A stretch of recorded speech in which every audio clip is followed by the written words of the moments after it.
Dear students, welcome to GCU Learning Management System. Dear students, chapter number 3 gases. हमने last lecture में एक तो kinetic interpretation की थी कि जो एब्सोल्यूट टेम्परेचर होता है ये एवरेज काइनेटिक एनर्जी के डायरेक्टली प्रोपोर्शनल होता है, और अगर एब्सोल्यूट टेम्परेचर को एब्सोल्यूट जीरो कर दें, 0 केल्विन, तो काइनेटिक एनर्जी यानी मोलेकुलर मोशन स्टॉप हो जाती है। नेक्स्ट फिर हमने देखा था critical temperature, critical pressure, critical volume.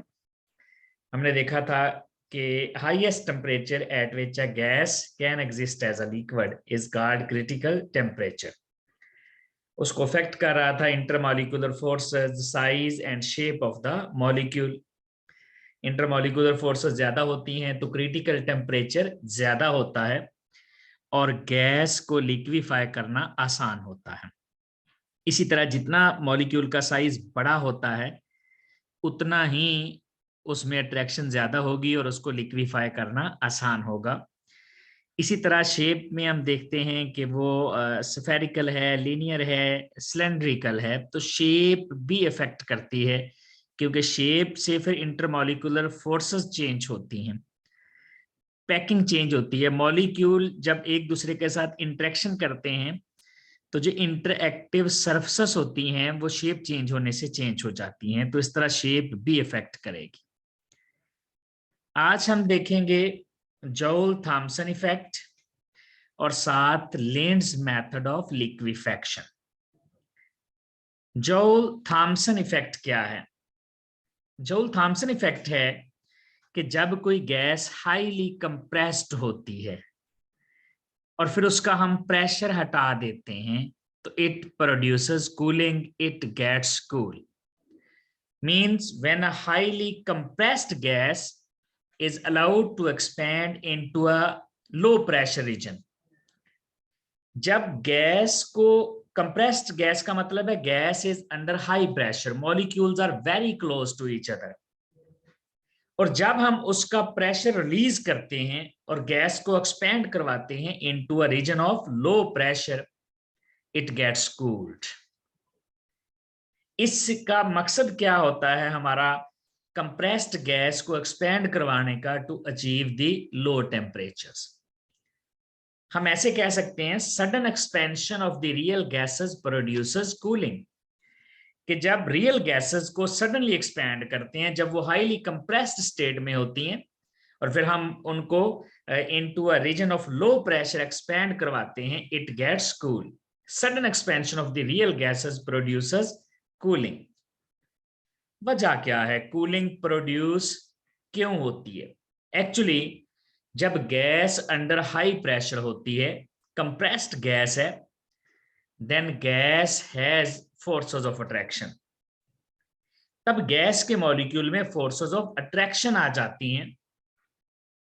जब आप प्रेशर मूव करेंगे, जब आप उसको एक्सपैंड करवाएंगे into a region of low pressure, तो फोर्सेस ऑफ अट्रैक्शन खत्म होंगी। Gas doesn't like it, gas molecules doesn't like it. Gas नहीं चाहती कि फोर्सेस ऑफ अट्रैक्शन खत्म हो, मॉलिक्यूल नहीं चाहते कि फोर्सेस ऑफ अट्रैक्शन खत्म हो, तो फिर गैस क्या करती है, अपनी एनर्जी यूज करती है to overcome the intermolecular forces. और जब गैस अपनी एनर्जी यूज करेगी, energy of the system use हो जाएगी, तो उसका टेम्परेचर कम हो जाएगा। यानी जो मॉलिक्यूल है, गैस के मॉलिक्यूल हाई प्रेशर पर, उनमें फोर्सेस ऑफ अट्रैक्शन है। जब आप प्रेशर मूव करेंगे तो गैस की फोर्सेस ऑफ अट्रैक्शन खत्म होंगी। गैस मॉलिक्यूल को ये बात पसंद नहीं है, वो क्या करते हैं, वो इंटरमॉलिक्यूलर फोर्सेस को ओवरकम करने के लिए अपनी एनर्जी, सिस्टम अपनी एनर्जी यूज कर लेता है, जिसकी वजह से गैस का टेम्परेचर लो हो जाता है, इट गेट्स कूल्ड। अब है कि गैसेस को लिक्विफाई कैसे करेंगे। फिर एक मेथड है लेंड्स मेथड ऑफ लिक्विफैक्शन। ये है लेंड्स मेथड का अपरेटस हमारे पास। इसमें सबसे पहले तो ये हमारे पास फ्रेश एयर है जिसको हमने लिक्विफाई करना है। फ्रेश एयर को हम कंप्रेसर में भेज देते हैं, ये कंप्रेसर है। फ्रेश एयर का प्रेशर होता है 1 atm, जबकि कंप्रेसर में प्रेशर होता है 200 atm। यानी जब फ्रेश एयर 1 atm प्रेशर से यहां कंप्रेसर में आएगी तो हम कहेंगे अब ये हाईली कंप्रेस्ड एयर है, this air is under high pressure. और जब हाई प्रेशर अप्लाई करेंगे, गैस मॉलिक्यूल एक दूसरे के करीब आएंगे, तो उसमें हीट ऑफ कंप्रेशन प्रोड्यूस होगी। गैस जब अंडर हाई प्रेशर आती है, मॉलिक्यूल एक दूसरे के करीब आते हैं, तो उसमें हीट ऑफ कंप्रेशन प्रोड्यूस होती है।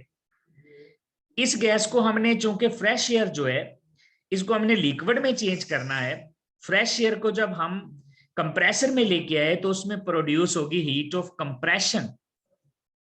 हमने इसको निकालना है, हीट ऑफ कंप्रेशन को यहां से निकालना है।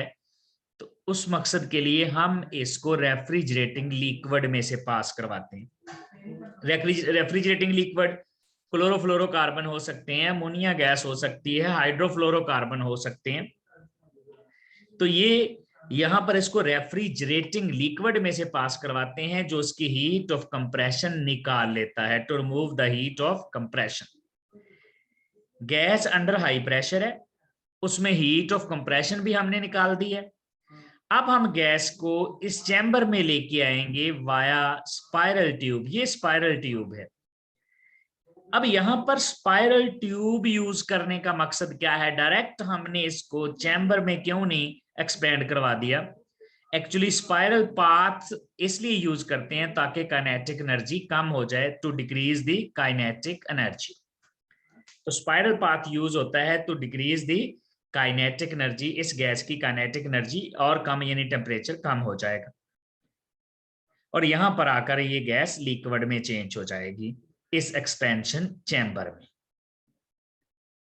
अब ये जो गैस जब फर्स्ट टाइम चक्कर लगवाएंगे लिक्विड में चेंज नहीं होगी, तो इस कूल एयर को हम क्या करते हैं, यहां पर जो कूल एयर आएगी उसको एक और चक्कर लगवाएंगे, वो दोबारा कंप्रेसर में जाएगी, फिर हीट ऑफ कंप्रेशन प्रोड्यूस होगी, उसको हम रेफ्रिजरेटिंग लिक्विड से निकाल देंगे।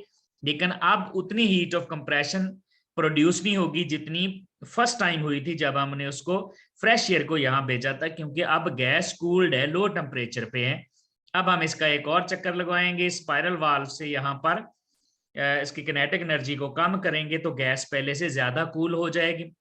फिर एक दफा फिर हम इसको कंप्रेसर में भेजेंगे, कंप्रेसर में जब दोबारा भेजेंगे हीट ऑफ कंप्रेशन प्रोड्यूस होगी, लेकिन अब और भी कम प्रोड्यूस होगी, क्योंकि गैस जो है अब पहले मॉलिक्यूल काफी करीब है, गैस काफी कूल है।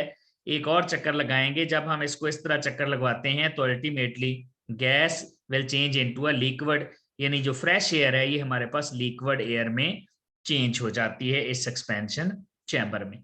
तो इस तरह हम लेंट्ज मेथड से गैसेस को लिक्विफाई कर सकते हैं।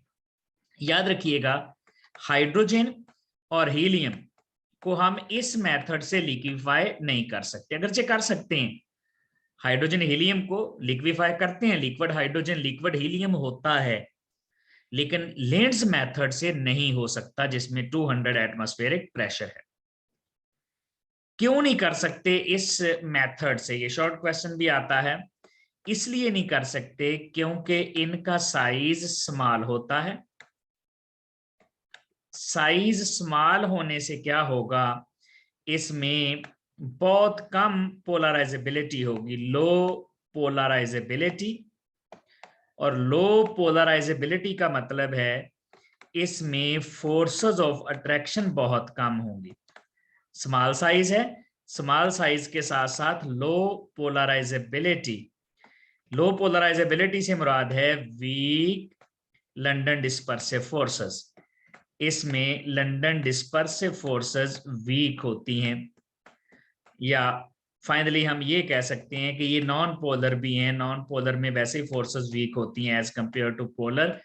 तो ये बातें लिखेंगे अगर शॉर्ट क्वेश्चन आ जाए कि ये गैसेस इसलिए लेंट्ज मेथड से लिक्विफाई नहीं हो सकते।